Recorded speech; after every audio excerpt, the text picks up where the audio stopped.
Hello everyone.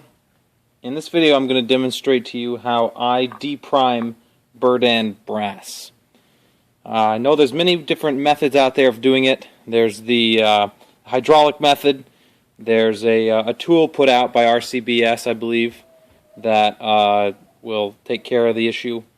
And there's lots of different home methods for doing it.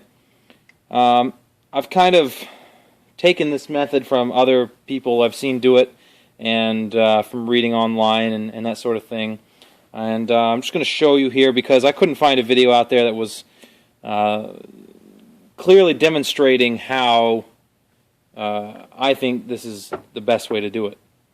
The main issue that I had when depriming Berdan brass was the fact that a lot of the primers I have here are a military surplus, as you can see, and they've got some sort of glue or adhesive in there. I believe it's Loctite or something like that, and basically it won't work with the hydraulic water press method because every time you go to hammer it out, the glue will take it, and it just doesn't come out at all. I've ruined quite a few of these cases so far trying to do that.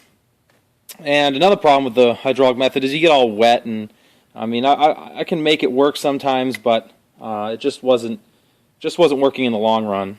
So what I've got here is some brass. It's military surplus 762 by 39, and this is the way I do it. So I've got a cloth here, a rag essentially, and what I'm going to do is I got a vise here, a hammer, and essentially a punching pin here. And so what I'm going to do is I'm going to put this rag in the vise just to give the brass some support, and then I'm going to tighten my vise up just so it's nice and tight. You don't want to destroy the brass, and if you make it too tight it won't work. It'll push in the case and you won't be able to render it. Renders it pretty much useless. So then I'm going to take my my tool here and I'm going to hold it at a bit of an angle, because the thing about Berdan brass, and if you're not familiar, is right underneath this primer is an anvil. It's poking up, and if you hammer straight down and try to pry it out, you're going to destroy the anvil, and you've destroyed the case at that point.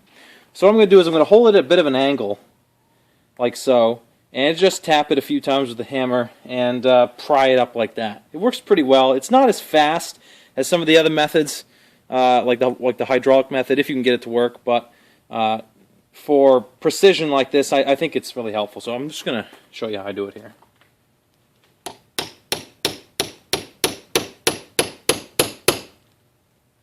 So I've gotten it down in there. Now I'm just going to apply force down. And sometimes you got to give it a few more whacks just to get it in there right.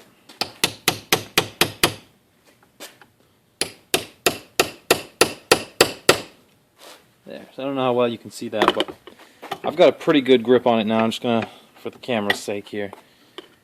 So I'm just going to pry it now, and there it goes, straight in and out.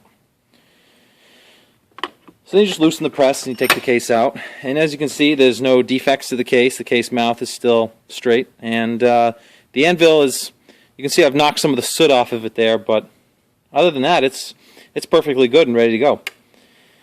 So over time you're going to have some problems with the cloth. The cloth might tear a little bit. As you can see, it's kind of rough, and it's just from the pressure of the hammer and the pen on it. You know, it's not exactly the best. I wish I had something a little bit better, but this rag's all I've got for right now. So I'm going to do another one for you. I'm going to try to zoom in a little bit so you can see this a little better. Okay. Alright. So again, we're going in the press, in the vise, and we're getting it nice and flush as we can, and tightening up here, just enough to make sure it's not going to go anywhere.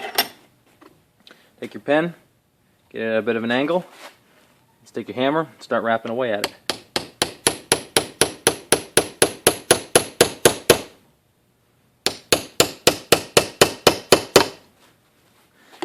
Now I'm loosening my vise and I'm bringing the case back up just so you can see the process a little better. I would just pry it out otherwise, but So it's all in there now. So we're going to take it, we're going to lift it. Sometimes you gotta wrap at it a little bit. But there we go. There's the primer. Loosen your vise, pull it out, and this one you can see especially no problems with it at all. So that's my method. I might be a little slower than something you guys are used to, but for me it works all right, and I've been able to do at a steady pace here about, I don't know, 200 in the last hour and a half. One thing I also want to add is if you're going to do it, you need a nice punch like this. And I took a grindstone and ground the tip down so it was, you know, pretty sharp. It's going to break off some now and then, so if you want to keep something handy to keep that sharp, that's helpful. And that's that.